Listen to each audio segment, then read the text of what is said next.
Hindi umatras si Godzilla sa anumang hamon, gaano man ito kalakas. May mga bagong impormasyon tulad ng Godzilla Out of the Ocean sa remaster ng Godzilla Destroy All Monsters Melee ngayong taon, kaya masabik akong makuha ang laro. Welcome sa Dangerville. Ako si Jacob, ang masungit niyong kapitbahay. Simulan na natin. Kaya kung isa kang tagahanga ng Godzilla o basta gamer ka lang, malaki ang tsansa na nakita mo na ang ilan sa mga Godzilla vs GTA 6 memes na kumakalat mula noon. Ibinunyag na lalabas ang Destroy All Monsters Melee Remastered ngayong Nobyembre, kasabay ng isang lumang laro na tinatawag na GTA 6. Nobyembre 3 si Godzilla, Nobyembre 11 ang GTA, maliban kung madelay ulit ang release. Naging katuwaan ito para sa lahat dahil halos lahat ng malalaking laro ngayong taon ay umiiwas maglabas sa Nobyembre, parang salot na iniiwasan. Kung iisipin mo, may punto naman. Kahit di maganda ang GTA, malamang ito pa rin ang pinakamabentang laro sa lahat pag natapos ng lahat. Sa tingin ko, kaya rin nakakatawa na ang remaster ng sikat na Godzilla na laro 25 taon na nakalipas ay sumasabak ngayon dito. Isa ito sa mga pinakamasaya at malikhaing memes na nakita ko kamakailan, at pati ang mga komento ay puno ng mga taong aliw sa kakaibang sitwasyon. Wala akong nakita na sinisira ang kasiyahan ng iba na talaga namang nakakasatisfy na yon.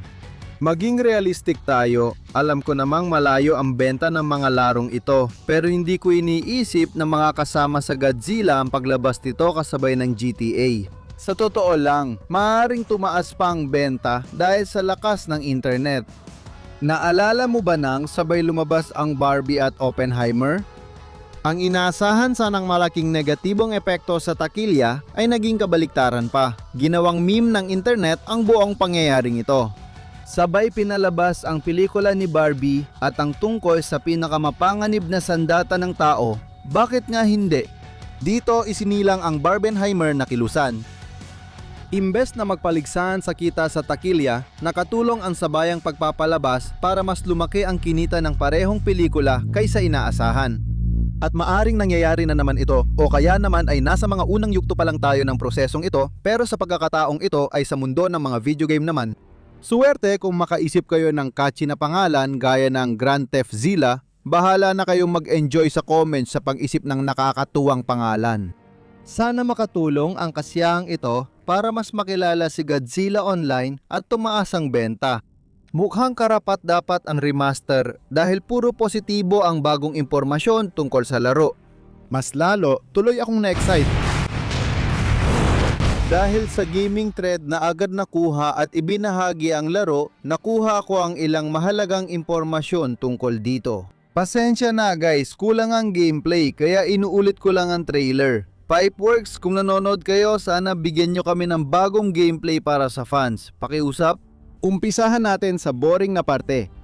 Ire-release ang laro sa Godzilla Day, Nobyembre 3, kasabay ng pagpapalabas ng Godzilla Minus Zero sa Japan at 3 araw bago ito mapanood sa ibang bansa. Kaya sa totoo lang, hindi naman talaga nakakabagot yon. Magkakaroon ka ng pagkakataon na manood ng bagong Godzilla na pelikula sa sinehan at pagkatapos ay magmamadali kang umuwi para maglaro ng bagong Godzilla na fighting game.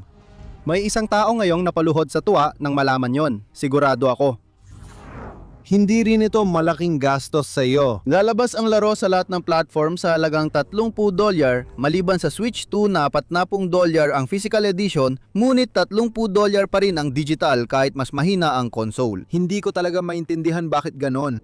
Kahit nasabi ko na sa trailer coverage na lalabas ang laro sa lahat ng gaming platforms, ginagawa rin nila ito para sa PlayStation 4. Kaya kung PS4 pa rin ang gamit mo, hindi ka nakakalimutan. May punto na nagawa ang laro gamit Unreal Engine 5 at naiintindihan ko na marami talagang ayaw dito ngayon. Pero may sense naman dahil karamihan sa mga bagong developer ay tinuturuan gamit ang Unreal, kaya sa huli mas pinapadali, pinapakinis at pinapabilis nito ang proseso. Bilang isang tagahanga ng Halo, magtiwala ka sa akin kapag sinabi kong ayaw mong matutunan ng mga bagong tao ang isang 25 taong gulang na game engine, hindi maganda ang kalalabasan nun.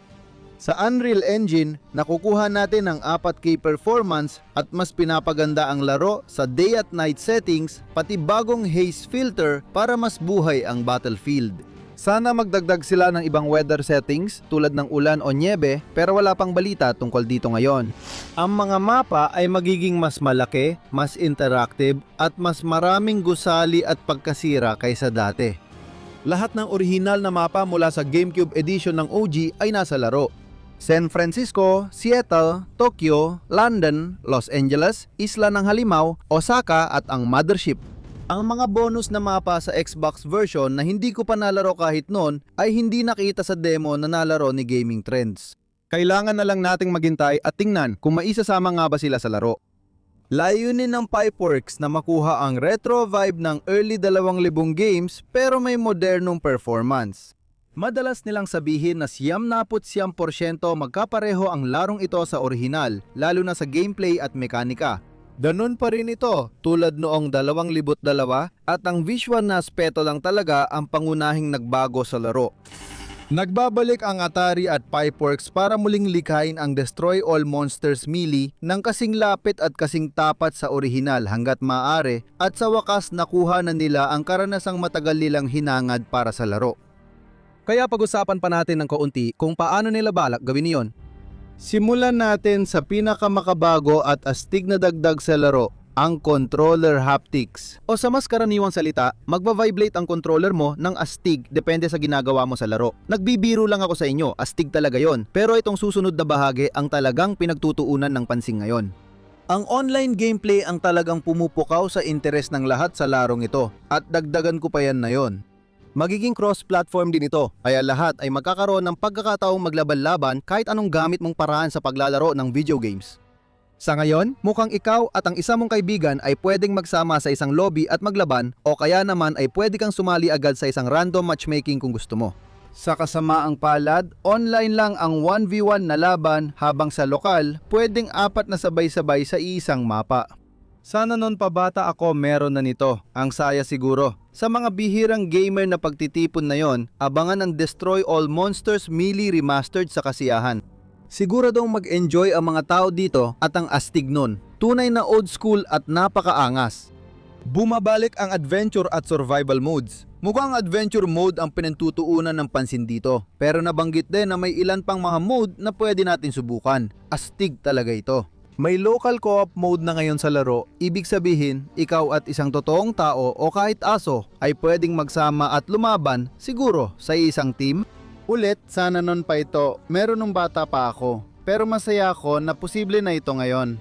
Bumalik ang tournament mode pero bago na ang itsura nito. Ngayon, may mas professional na tournament system para sa 4 na manlalaro. Hindi ako sigurado kung paano ito gagana online. Sana maglabas ng dagdag impormasyon ang Pipeworks bago i-release ang laro. Binago ang destruction mode kung saan kumikita ka ng puntos sa pagsira ng mga bagay. Gamit ang puntos, pwede mo i-upgrade ang stats at skills ng halimaw mo. Walang sinabi kung para lang sa destroy mode ang stats na to, pero sa tingin ko, hindi nila isasama sa versus modes para patas. Walang gustong maging baguhan na napipilitang lumaban sa taong maxed out na lahat. Mabilis na paraan yan para matakot at umalis ang mga bagong manlalaro kung ganun nga ang mangyayari sa tingin ko. Bawat halimaw sa laro ay magkakaroon ng sariling story campaign na kakaiba sa tradisyonal na ladder system ng lumang laro. Ipinaliwanag na magkakaroon ng kwento sa pagitan ng laban para gawing espesyal ang bawat halimaw. Naalala ko sa lumang laro, may alien na lumalabas paminsan-minsan, pero mas pinalawak ito sa remaster. Kaya ngayon, bawat halimaw ay maaring magkaroon ng sarili nilang maliit na cutscene o nakakatuwang bahagi ng kwento, katulad ng kung paano ginagawa ng mga bagong Mortal Kombat na laro ang kanilang ladder story modes siguro. Ang Destroy All Monsters Melee Remastered ay magsisimula na may 4 na agad magagamit na halimaw. Para sa akin, sila ay sina Godzilla, King Ghidorah, Showa era Mecha Godzilla at ang ika-4 ay misteryo pa rin. Huwag ninyong gawing tiyak ang sinabi ko. Sa bagong unlocking system gamit ang currency, ikaw na ang pipili kung anong halimaw at mapa ang i-unlock. Hindi na ito automatikong na pre-select pagkatapos ng adventure mode tulad sa orihinal na laro. Ang bawat kaiju ay may bagong model na ginawa para sa laro, na ayon sa sinasabi ay napakaraming bagong detalye. Para masiguro na mapapansin at ma-appreciate ng Toho at mga Godzilla fans kung paano ito ginawa. Halimbawa, ang Showa era Mecha Mecha Godzilla ay nanatili sa original na disenyo ng pelikula na nagpapakitang layunin nilang pagsilbihan ang mga nostalgic na tagahanga ni Godzilla. Pinagtuunan ng pansin ang bawat detalye, pati mga tinik sa likod ni Godzilla para maisakatuparan nito. Umasa pa rin ako na bawat halimaw ay magkakaroon ng skin mula sa lahat ng panahon nila, tulad ng Heisei Mecha Mecha Godzilla, pero ngayon hindi na ako masyadong umaasa. At sinasabi na ang listahan ng mga halimaw ay halos kapareho ng orihinal na laro, kabilang na ang Heisei, Godzilla, Godzilla 2000, Anguirus, Megalon, Orga, Rodan, King, Ghidorah, Mechagodzilla, Gigan, Destroya, Kiryu. Sorry mga pare, todo na ako sa usapang video game. Dati, yung version sa GameCube ang nalaro ko, kaya bago sa akin si Kiryu dito. Isa rin ito sa paborito kong version ng Robotic Godzilla Twin, kaya sobrang astig talaga para sa akin.